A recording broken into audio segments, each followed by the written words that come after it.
नमस्कार दोस्तों, आप लोग लास्ट तक देखिए। लौड़ी ग्राम मेला में निशा उपाध्याय जी ने गर्दा मचा दिया। धन्यवाद।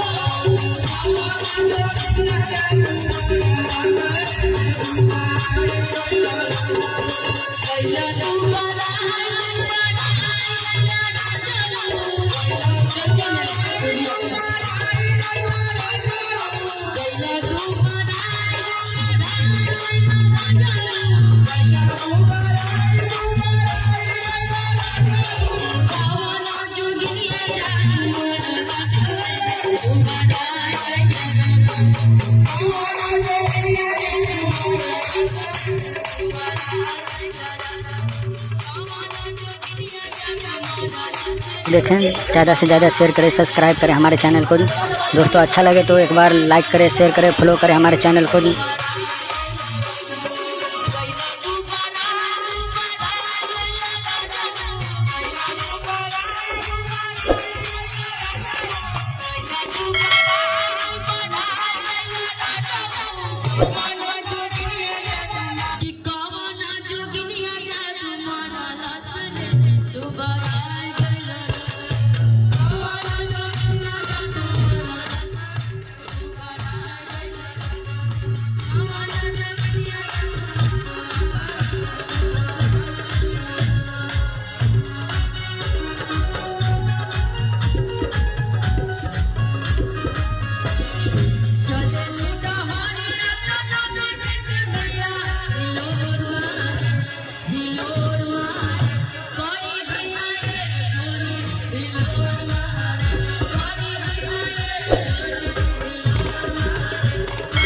दोस्तों लाइक करें, सपोर्ट करें हमारे चैनल को, ज़्यादा से ज़्यादा शेयर करें। वीडियो अच्छा लगे तो